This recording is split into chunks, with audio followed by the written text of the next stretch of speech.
Hello, everyone. Thank you for joining in on today's presentation. Today is Wednesday, June 8th, 2022.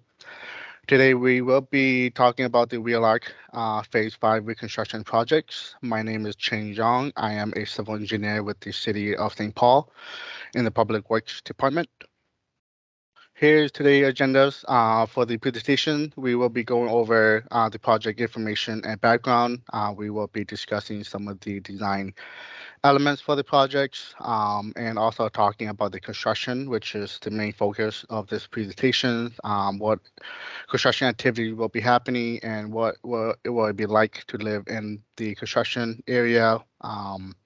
And then we will also be talking about the assessment information. And then at the end, we will have a slide of contact information for you to contact regarding all the city different officers and city staff that are part of the project. So first off the bat, we will be talking about the project information and background. Here is a aerial view of the entire Wheelock corridor that starts from Como Lake and goes towards Phelan Lake. You will probably hear me reference, excuse me, you'll probably hear me reference this year's project as a Phase 5. Those of you that are aware of the ground round plan and what has been the construction project that has been happening along the Wheelock Parkway. We know that this is Part 5 or Phase 5 of the Wheelock Parkway reconstruction project. Excuse me. The last 6, 7 years, there have been different various projects along the corridor. Just to the west of this project, started off the first phase in 2016, and then the last couple of years, we've been working from Como Lake toward where the first phase had ended off.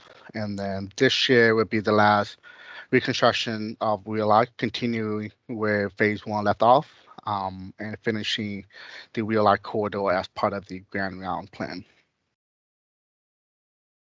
This is a reconstruction project, we'll be doing a lot of utility upgrades as well as the pavement reconstruction as well.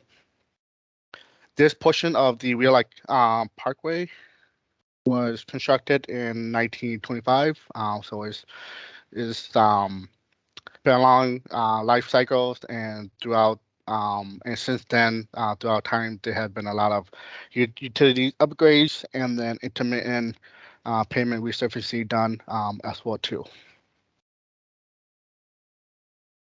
This map here shows the route of the Grand Round. If you don't know, the Grand Round is a scenic connection between all the different parks around the city limits, and it has a circular loops. This year marks pretty close to the finalization of the Grand Round plans. Once finalized, majority of the Grand Round would be completed and connected.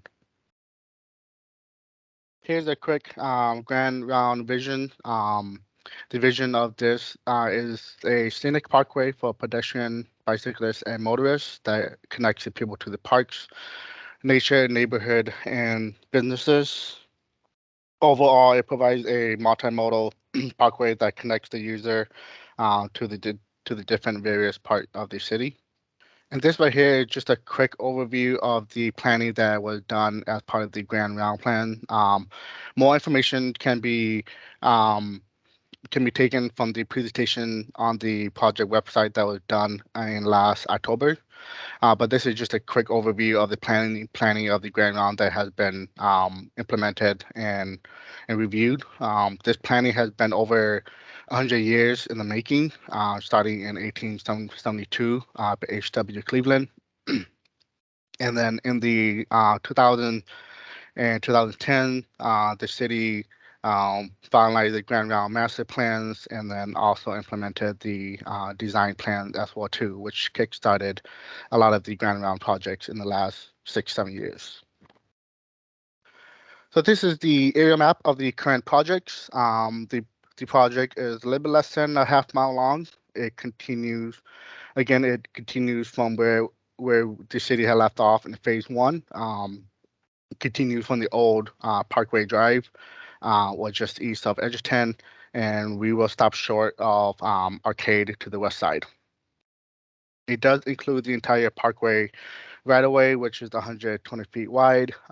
Again, this is a full reconstruction project, so we will be working on the roadway pavement as well as installing and replacing a lot of the underground utilities, continuing the trail through so that it finally has a connection from the previous phase to the trail on the east side of Arcade. And here are just some of the photos of the existing conditions that are out there today. The photo of on the left is the photo of the endpoint of the phase one projects, where the trail end and followed by the bench. We will continue off where it left off there and goes toward Arcade. On the photo on the right is a typical photo of the intersection that are out there with the divided roadway. As you can see in that photo, there are not a lot of crossing through the medians to the other sides too, and we'll talk a little bit more about the proposal of what happens at the intersection and some of those pedestrian route improvement as well.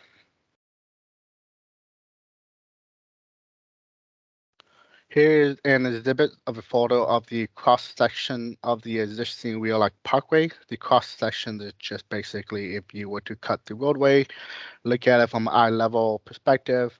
So this isn't anything new to any of the folks that are out there or aware of the existing Wheelock Parkway. Again, the right of way is 120 feet wide. There are sidewalks on both sides at the edge of the right of way. There is one lane of direction and parking in each direction, and then followed by a large center median. So moving on, we'll be talking about the proposed designs for this project for the Wheelock Parkway Phase 5. So here's some of the proposed design for the projects.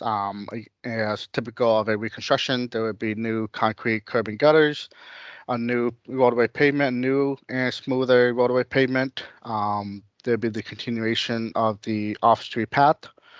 Sidewalk, existing sidewalk are out there, but any sidewalk that needs repair or are defected or impacted by construction will be replaced.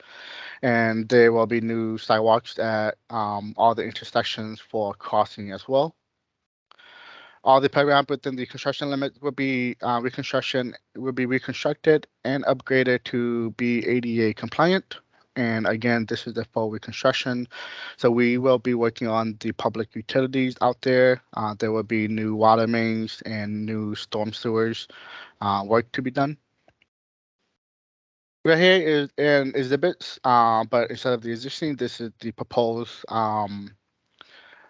the design of the Wheelock Parkway. So as compared to the existing, not a lot of new amenities out there. Sidewalk will still remain to be where they are, and replace as needed. The roadway, one lane in each direction, will still continue to be out there, and the only new amenities out there is the off-street path for the two-lane, two-way bicycle path. This photo is taken. This image is snipped and taken from the actual Grand Round final plan documents.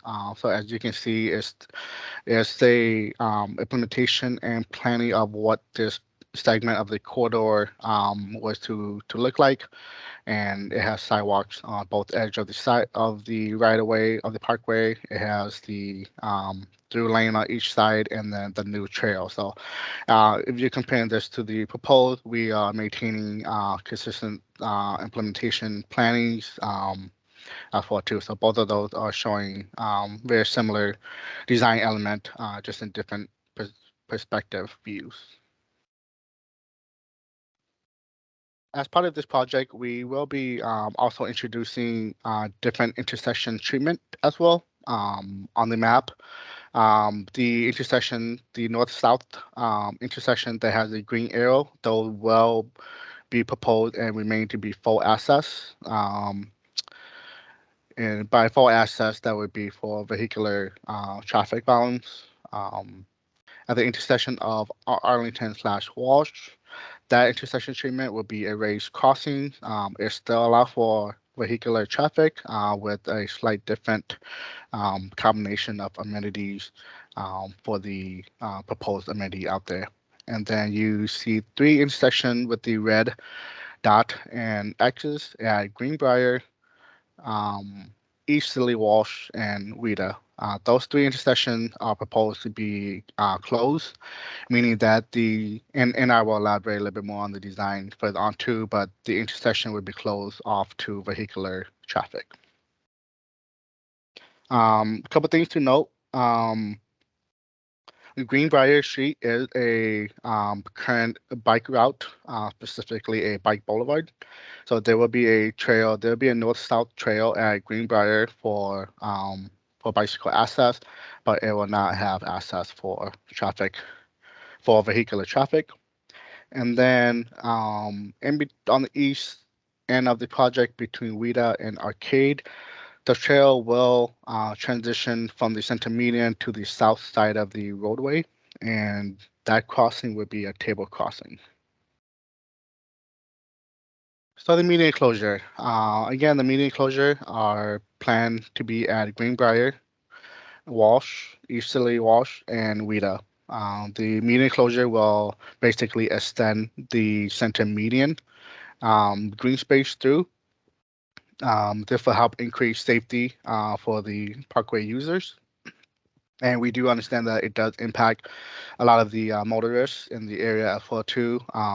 And per our traffic study and review, we are impacting the motorists, but we are only rerouting them no more than 500 feet. So we are able to accomplish a balance between Parkway users and then minimizing delays from using the other nearby intersection for turnaround or crossing.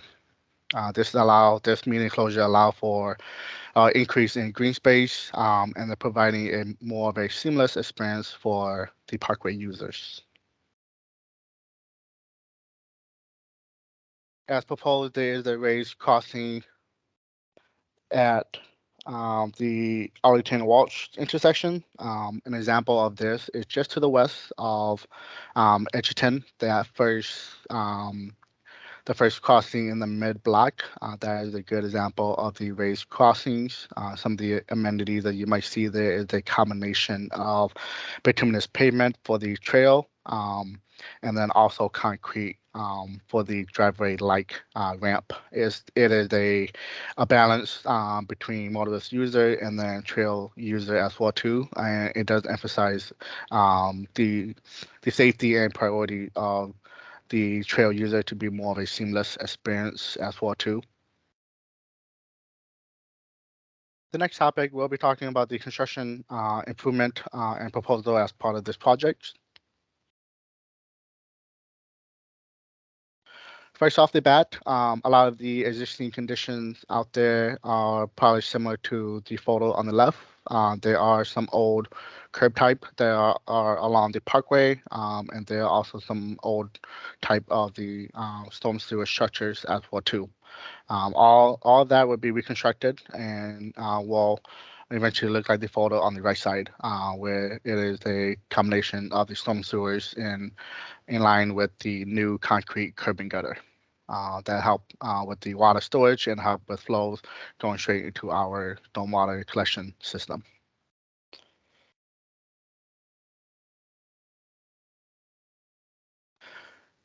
Bituminous pavement, I don't have to say too much, as a lot of you guys are aware of the existing pavement out there. Again, as I mentioned earlier, this portion of the Wheelock segment was constructed in the early 1920s. A lot of the underlying pavement um, are old and defected and in need of repair, even though the surface has been repaired and resurfaced a couple of times. The entire payment itself is near the end of its life cycles, which means that our best way of re-extending the life is to do a full reconstruction. So we will do a full reconstruction and redesign the pavement section to be in line with today's traffic volume. On the right side, you will see an example of a newly and finished street pavement. Smoother street pavement with new concrete curb and gutters and sidewalk.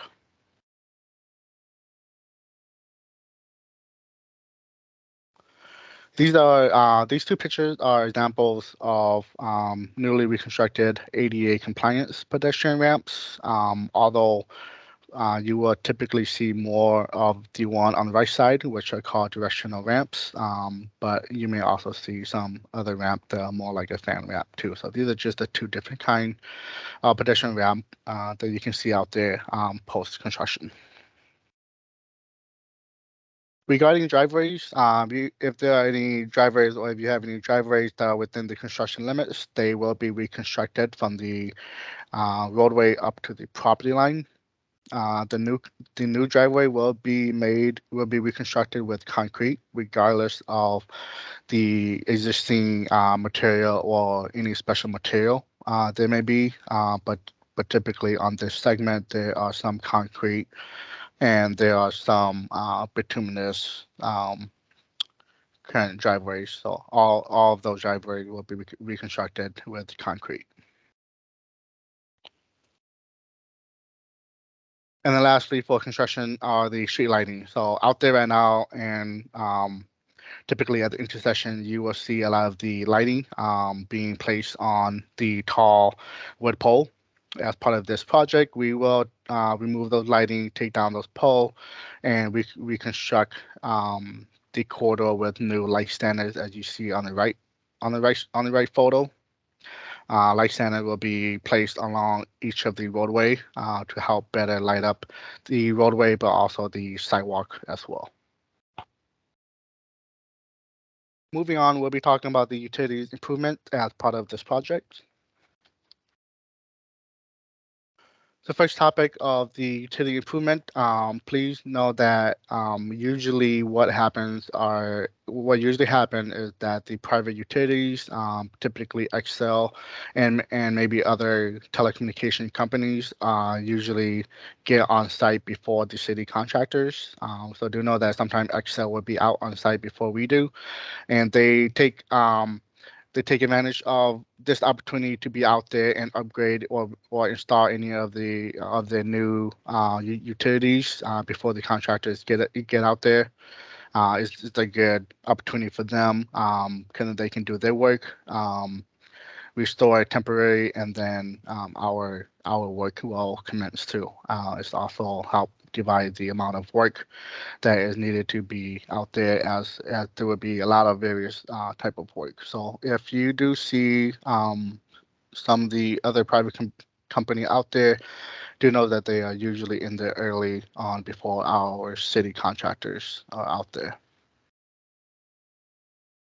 St. Paul Regional Water Services, as part of this project, our water department as well also take the opportunity to upgrade any of their water mains as well. Typically on a reconstruction project, water main work will be one of the first construction to begin. So we will kick off with a lot of the excavation and installing new water main along the project corridor as needed. A lot of the work are being done by the city contractors. We do have our city inspectors out there inspecting on the work and also managing the quality control as well too. One of the biggest takeaway from this is that once water main installation is completed, it does go through a series of tests before we can reconnect it back to the public. Uh, before um, before water main work though, do know that you will see signs, you will see activities that are signalizing the start of the water main. So the first thing that will typically happen out there are the placement of the temporary water mains. prior to the water main installation. This is basically a 2-inch PVC pipe that is laid out on the construction site. They are temporary water supplies that will be connected to each of the properties as we have to shut off your water for the water main repair and installation. The biggest takeaway for this one is that do know that the water supplies from the temporary water mains are free at no cost to you as the property owner or residents. We do encourage residents to use the water as these pipes are at the surface and they are exposed to a lot of the heat and sun and temperature. So sometimes some of the water can get pretty warm. So we do encourage people to use water as needed to help kind of control and keep the water temperature at a more of a lukewarm temperature setting. As the temporary water main is laid out, do know that there will be connection to your house. The connection of the temporary water supply will be connected to your house spigots at the exterior of your home. A Y will be installed, so you can still use you can still use a portion of the water supplies for private purposes. And then do note that the water department will be out there to notify property owners at least twice to get access to the spigots connection and then the water meter as well. And then a second time um, notification will be upon you for the disconnection as well too. So the water services connection work as part of this project. If you already have a copper water pipe already, the only work that will be done would be at the water main connection. If you have a lead pipe services, what will be done as part of the project will be replacement of the lead services to be a copper services. But do only know that only the portion of the lead pipe within the public right of way will be replaced. Um, and then if you have any question, if you do know or may have been contacted by the water department that you have less services from coming out of your house to the property line, please do contact the water department. They if you have not been contacted already, I recommend you to contact them regarding program that can be used to replace that private portion of the lead services, and that will be done by the water department special contractor, which is different from this project contractor. The next slide would be the best person. So if you have any question about lead services or water services, please contact Tom or the water department service desk right here. Moving forward, we'll be talking about the St. Paul sewers utilities as part of this reconstruction project. Sanitary sewers laterals, what are they? They are basically the pipe that extends from your house into the city main. They discharge your wastewater into the city mains and route it back to our um, wastewater treatment plant. I won't go too much into the details as some of the information had already been sent to the property owners already. But do know that waiver form and information have been sent last fall to property owners if they are interested in having their sanitary lateral replaced. Again, similar to the water main services for this project, we can only replace the portion of the pipe within the public right of way. That's typically from the sanitary main up to the property line. Anything beyond that under the private properties will be on the property owners to do that. But as part of this project, we are able to replace the portion in the right of way as part of our project. So how do you know if you have a defective sewer services or if there are any issue with your current one right now? Um, usually the age of the house can kind of tell the age of the pipe as well too. Those pipe are installed when the house was installed. If there are no evidence of of the original pipe being repaired or replaced, most likely it will be the same age as the house. Other evidence of a defected or concerning sewer services may be that if you are smelling odors um, extending from the pipe connection inside your house, if you have any slow moving water um, from your pipe or from your sink drains. If you happen to know where your services lateral are there any bushes or trees that are planted over it?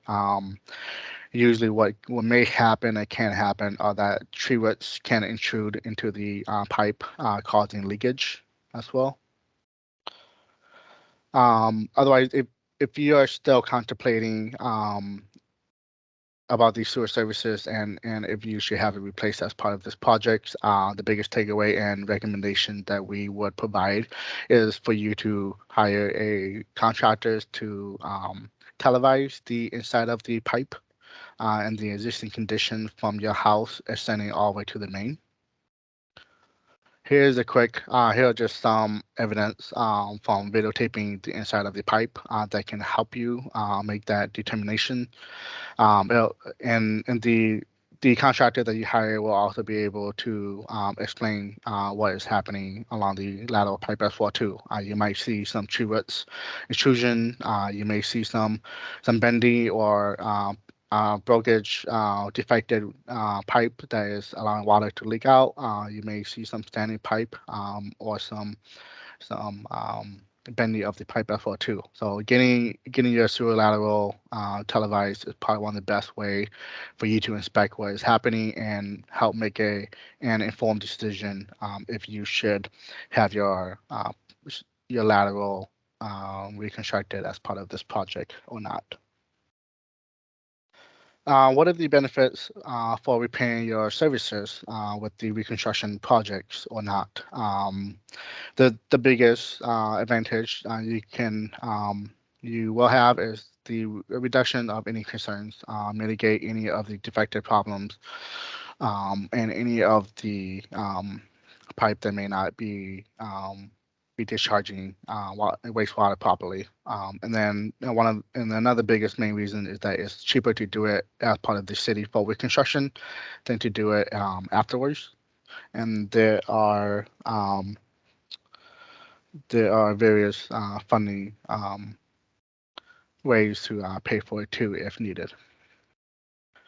Right here is just right here's the last slide of the sewer utilities, but this is just a quick comparison of advantage for doing your laterals as part of this projects and then doing it after. So if you were planning to do it, you're planning to replace your sanitary services as part of this project, your cost may be somewhere around $3,500.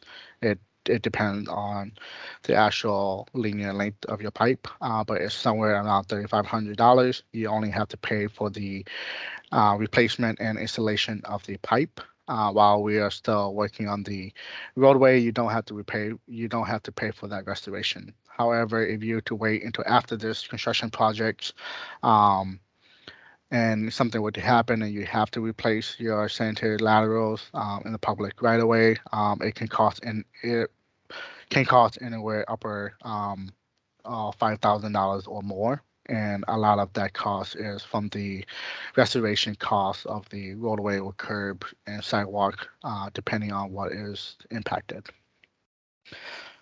So we do encourage people, property owners, to take advantage of this opportunity. If you are still making a decision, please contact the design team as soon as possible. We can help answer any question you have. And if you are planning to turn in your sign waiver, please do it as soon as possible. Again, too, once construction starts, it may or may not be possible. So the next topic of slide will be talking about what is it like to live through a construction project. Please do anticipate that when you are nearby the construction project or right adjacent to it, there will be a lot of noises during the construction activities, there will be a lot of dust. We do try to control the dust with water as well too, but there could be times that it could be a little bit dusty. As we get more rain or as we get a large rain event, the roadway may also be very muddy as well too. So that could be a very nuance for driving around too. Please know that there will be very limited access, especially on Wheelock Parkway on the prime construction zone, and throughout the month of construction, there will be a lot of inconvenience to you too. We will try our best to get in and get out and address any of the safety concerns or questions that you guys have out there. During construction, construction, especially when we are doing the utility works, you will see a lot of digging. You will see a lot of hole being dug up, and sometimes those holes will be at the same spot.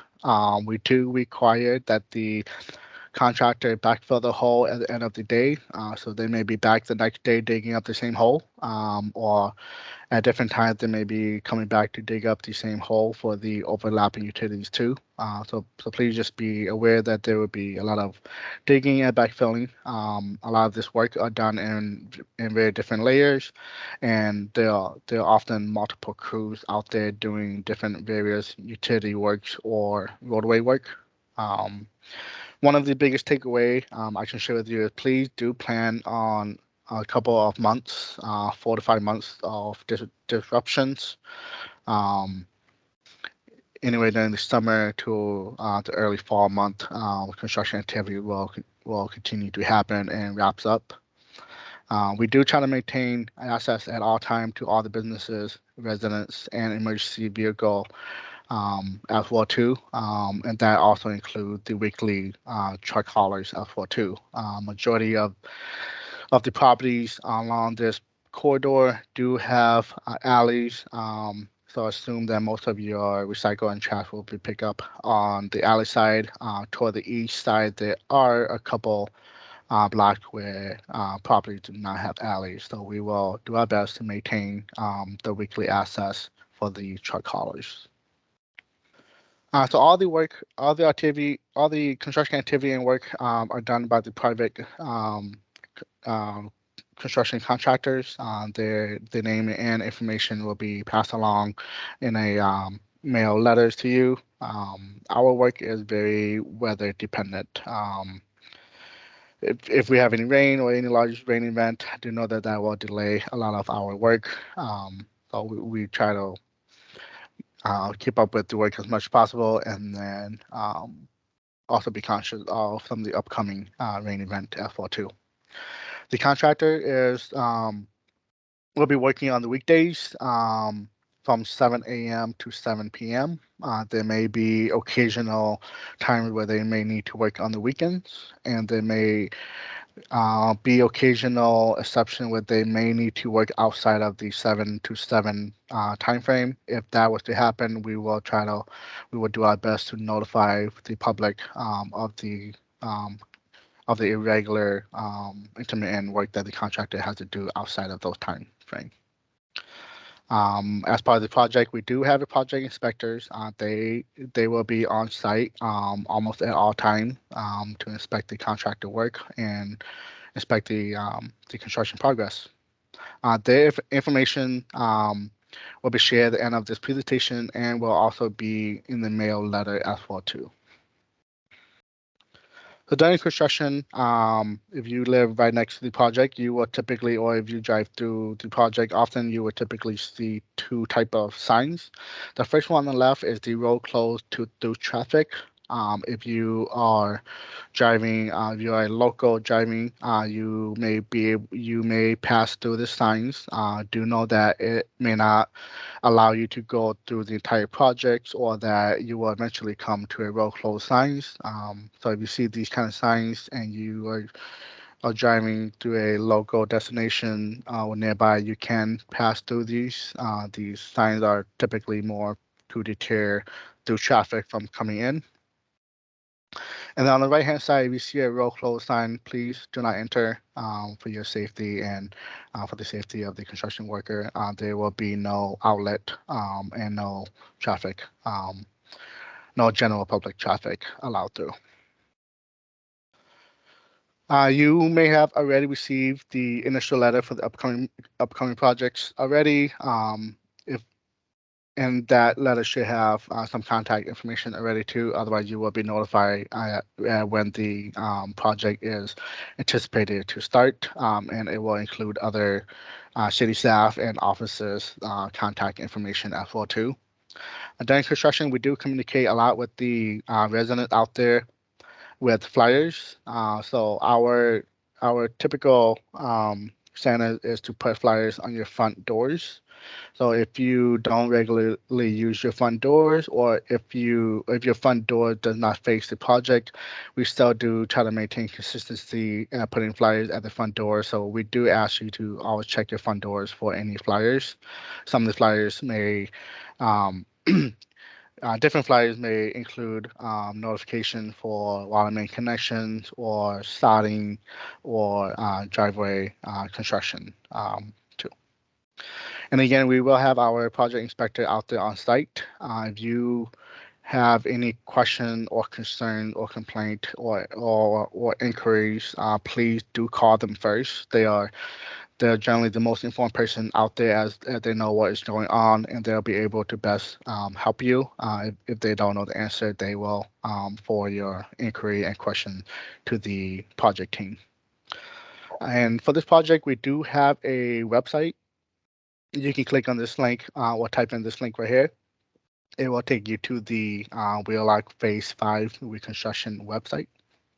During construction, we do update the weekly activities. The update generally happen later in the week, typically either on a Thursday afternoon or Friday. So during construction, we do recommend that you look at the website often.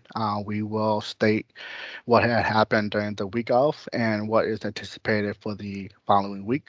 So that would be a useful website to check on for more specific information. And then lastly, these are just some of the photos of actual roadway work after utility works. So once utility works are completed, you'll start seeing some grading of the roadway pavement, placement of some gravel base, installation of the concrete curb and gutters and driveways, and then lastly, the placement of the asphalt pavement as well. Moving toward the end of the presentation, we will be touching base on a quick overview of the assessments. So generally, the street reconstruction projects are funded by the city street reconstruction bonds, and then also the assessment from special assessment to the abutting property owners as well too. The assessment rates that you may have been provided in mail letter already. The assessment costs are specific for the paving and lighting only. And you should have received that. You should have received a preliminary special assessment earlier this year. And then later this year, once the construction project is completed, the special assessment will be ratified then. If you had opted in for having your private sewer repaired, please do know that that special assessment will be separate from the paving and lighting too. So that may be important for a few of you. And then if you have any further information, you can contact the assessment office or view the information that are on the assessment webpage via link right here as well. So this right here is the last slide that I have for the presentation. Here is the general list of the city staff and officers related to this project. If you have any questions or concerns or inquiries, please do call these officers and personnel for further information. With that said, I want to thank you for listening in on this presentation. If you have any further inquiries, again, we do have our website, and or you can call the project team for further specific information. Thank you and have a great day.